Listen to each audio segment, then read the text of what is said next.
Hi, welcome to Real Views. Today we're talking about racism, and I'll give you my experience of racism, in Sweden. So before I move to this part of the world, not Sweden per se, but to Europe, I didn't. Of, I knew I was black, but obviously I didn't realize that I was black and my skin color was a problem to some people. And so, from moving to Europe, I've experienced racism in different ways and shapes and forms, and it just different, from the very direct ones where they call you the N-word, slave, go back to Africa, you monkey and all this, to very subtle ones like, you speak quite good English for an immigrant, or you speak quite good English for a black guy, or you look quite good for a black guy, or you seem very intelligent or quite intelligent for a black guy, for an immigrant, and down to even more subtle ones like just the looks of just disgust and like, what are you even doing here, kind of thing.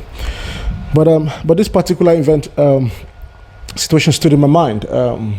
For some reason, I can't fully grasp, but it stood in my mind, and I just moved to Sweden. And by the way, Sweden is a very lovely country. It's an idyllic place. It gives this serenity. It gives me this kind of peace of mind and laid backness, but at the same time, you have to kind of be responsible, be respectful of everyone, responsible, keep rules without queue, without being told to queue and all these things. But I just moved to Sweden, and then I found out about this thing where you have like the different gyms give you a week pass, 7 days. Some give you 1 day pass, so they give you like a little pass where you can use the gym for free just to test the gym out and see how you feel, and then in the hope that you would register with them, because again, Sweden is a place where fitness is a big thing, and the gym, and it's just it's quite big here, really. People love keeping fit, going out, running, walking in the gym, training, and all this stuff. And being a gym buddy, of course, I jumped on the opportunity. So I was sampling different gyms at this point, and so this particular gym I was going to. Now, if you come into the gym, now if you're going from the entrance, there's a staircase that goes down, and then you go into the gym. Now, I'd come in, I'm going down the stairs. There's this guy coming up the stairs on his way out. It's quite a big guy, and he took over the staircase. And so I sort of said, hey, just to let him know. Someone was there, and kind of get out of the way. And hey simply means hello in Swedish, just to let him know someone was there. And then I squeezed past him, and I went down the stairs. As I was going down the stairs, I heard him mumble something. So I turned around and said, "Vad sa du?" Which means, what did you say? In Swedish. And he said, go say hey to the incompetents in Africa. Which means, go say hello to your friends in Africa. At this point, I was doing Swedish. My Swedish wasn't the best, still isn't the best now, but I knew one or two words, and I could say hello and thank you and things like that, and and so I said Prata Engelska, which means speak English, and he said, go back to fucking Africa, you bloody slave, and and all this swearing, and so at this point I just said, no, I'm not advocating violence in any way, shape, or form. It is wrong. Do not do it. But it just exactly how I felt. I said, if you have balls, come down the staircase, come and say it in my face. And now, by the way, this guy wasn't Swedish.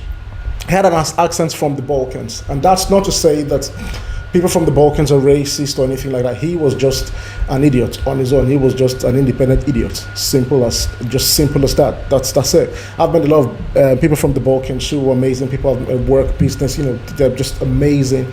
Lovely people to deal with, to relate with, and all that. Okay. Now he was just, like I said, an individual idiot. Now of course, he thought that at this point he's a chubby guy, and looking at him, I knew that I would do his head in. But anyway, like I said, violence is wrong. I do not advocate it at all in any way. Now he started saying, "You're coming back, and you're coming back," which simply means I'm coming back. I'm coming back. Well, safe to say, I never saw him again. He never came back. Never saw him. And of course, that was an excuse to do a runner. But now, it got me thinking. Now, usually I wouldn't react like that. I would usually smile, I'll just say just another person with small D energy. That's it, Well, if you don't know what small D energy is, ask someone next to you. But anyway, I just small D energy. Ignore you and just move on and smile. But this point, I don't know what I think maybe because I partly expected, a lot from Sweden, and I love the country. Again, I must state here, this is not Sweden. That's not, this is not Sweden. This is not how it is at all, okay?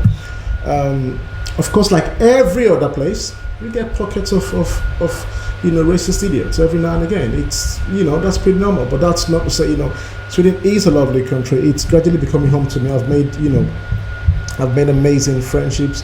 I've built amazing relationship here, and so it is a lovely place. And by this point, I was thinking, is this what I'm going to be experiencing here? But blatant in your face. Previously, I've experienced racism, but it's just kind of not subtle, direct, but not very direct. Just kind of ones where you can't really, it's racism, but they can easily deny it and things like that. And so I was, pretty. But again, I took back and I went, well. I like I said, I took the wrong approach. Violence is not the answer. Again, I don't advocate it in any way, shape, or form. Normally, I would have said, dude, I know that your girlfriend must have left you for some black guy, and you're very, very hurt about it. I understand. I can see the small D energy emanating from me. I can see like it's just all over you, and I bet he's, smashing her really hard, and and she's really happy, and you exactly what you couldn't do because of your small D. But now that guy isn't me, so do not take your anger out on me. That's what I should have said. Make light of it. Just give him a little dig and just leave it at that. But again, again, that said strong. But like I said, it got me thinking a lot, and of course, there's been other racism I've experienced, other forms of racism, but again, I've always kind of dealt with them. But this particular situation stood in my mind for whatever reason. I'm still not sure. But then again, I've also seen racism. I must point out at this point that it's not just a one-way street. It's not just white to black or white to Asians. I've also seen situations where black people have been racist to white people, or Asians to white or Asians to black, and vice versa. Now, those kind of people call that reverse racism. Now, for me, there's nothing like reverse racism. Racism is racism. Okay? Simple as that. Just is that simple. Racism is racism, no matter where it's coming from. And it's absolutely disgraceful. Okay?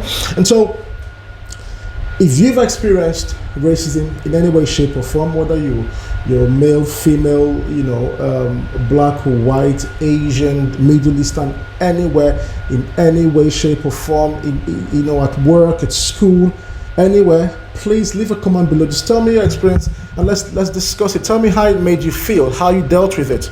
It's great to hear from you. Like I say, put your comments below, give your experiences, and let's look forward to hearing it. Let's hear these experiences, and let's hopefully teach the racists, and let's hopefully learn from it and then grow